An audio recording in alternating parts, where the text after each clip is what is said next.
විවාහ වෙලා වැඩි කාලයක් ගත නොවුණු ස්වයං පුරුෂයෙක් එයාගේ විවාහ ජීවිතය ගැන කලකිරිලා විරුද්ධ සමග ඇති වුණු ප්‍රශ්න ගැන අමනාප වෙලා දුක් වෙලා ඒ ගැන කල්පනා කරමින් යනවා. යන අතරතුර එයා හිතනවා මේ විවාහය යාට සාර්ථක ජීවිතයකට මඟ පෙන්වන්නේ නැහැ කියලා. මේ යනකොට ඒ අසල තියෙන උද්‍යානයකට එයා ඇතුල් වෙනවා. ඒ උද්‍යානයේ ඉන්නවා එයාගේ පරණ මිත්‍රයෙක් උයන් ගොව්වෙක් හැටියට. උද්‍යාන පාලකයෙක් හැටියට. ඒ මිත්‍රයාව දැකලා එයාට කතා කරනවා. එයාගේ විස්තර අහනවා කොහොමද ජීවිතේ? දැන් බැදලා අවුරුදු 3-4ක් වෙනවා නේද? හොඳින් ඉන්නවද? එතකොට එයාගේ හිතේ තියෙන කනස්සල්ල අර උයන් පාලකයාට උයන් ගොව්වට පවසා සිටිනවා. එයා කියනවා මට මේ ජීවිතේ තේරුමක් නැහැ වගේ කියලා. උයන් ගොව්වා කියනවා මේ උද්‍යානෙම ටිකක් ඉදිරියට ඇවිදගෙන යන්න. යනකොට බංකුවක් උඩ වාඩි වෙලා ඉන්න දෙන්නෙක් ඔයාට හම්බෙයි. ඒ දෙන්නගෙන් කාගෙන් හරි වාගේ විවාහ ජීවිතය පිළිබඳව තියෙන ප්‍රශ්නෙට පිළිතුරක් අසා දැනගන්න කියලා. මේ ස්වයං පුරුෂයා ඉස්සරහට යනවා.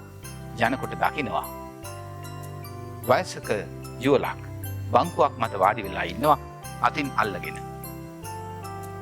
මෙයා එතනට ගිහිල්ලා ඒ දෙදෙනාත් එක්ක කතාවට වැටෙනවා. එයා අහනවා මට කතා කරන්න පුළුවන්. අවසර තියෙනවද? ඔව්. ඔවුන්ගෙන් අහනවා ඔබ විවාහ වෙලා කොපමණ කල්ද? ස්වයං පුරුෂයා කියනවා අපි දෙන්න බැඳලා අවුරුදු 50ක් විතර වෙනවා. එතකොට මේ පුද්ගලයා අහනවා අවුරුදු 50 ඔයගොල්ලන්ගේ ජීවිතේ විවාහය සාර්ථක වෙන්න හේතු උනේ මොනවද කියලා.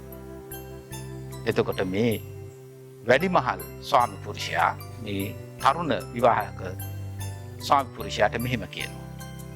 අපේ විවාහ ජීවිතයක් හරියට මේ උද්‍යානය වගේ කියලා. එතකොට මේ තරුණයා අහනවා විවාහය මේ උද්‍යානය වගේ ඒ කොහොමද? මේ මහලු ස්වාමි පුරුෂයා කියනවා අපේ විවාහ ජීවිතයත් හරියට මේ උද්‍යානය වගේ. බලන්න මේ උද්‍යානය දිහා. මේක හරි ලස්සනට තිබෙනවා. ලස්සනට නඩත්තු කරලා තියෙනවා. මේ උද්‍යානයේ කොතැනක හරි වල් පැලෑටියක් ආවොත් ඒ වල් පැලෑටිය ඉක්මනින්ම උදුරලා අයින් කරනවා උයන් ගොව්වා විසින්. උයන් පාලකයා විසින්. ඒ වගේම මේ ගස්වැල් වලට මල් වලට නිසි කලට පොහොර වතුර යොදනවා. ඉතින් ඒවා හැමදාම ලස්සනට ශාස්ත්‍රීයත්වයෙන් යුතුව තියෙනවා.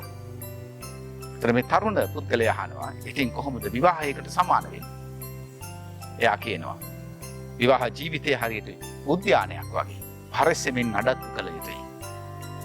තරහව, ක්‍රෝධය, පලිගැනීම, නොයුසිලිමත්කම වගේ දේවල් ඇතින් වූ සැනින් අර වල් පැලෑටි උදුරලා අයින් කරනවා වගේ ඒ ක්ෂණයකින් ඒවා අයින් කරන්නට ඕන.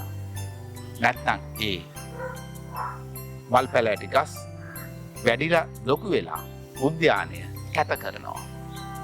ඒ වගේම ගස්වලට පොහොර වතුර යොදනවා වගේ ජීවිතයටත් අනෙක් කෙනාටත් ආදරය කරුණාව ලබා දෙන්න ඕන. ඒකේ ප්‍රතිඵලය ඔබට පෙරලා ලැබෙන්නේ ආදරයේ හැටියට. ඉතින් අපි දෙන්නගේ විවාහ ජීවිතේ හරියට මේ ලස්සන උද්‍යානය වගේ කියලා. අර තරුණ පුද්ගලයා කුමක් කරන්නේද? ඒ කතාව අහුවට පස්සේ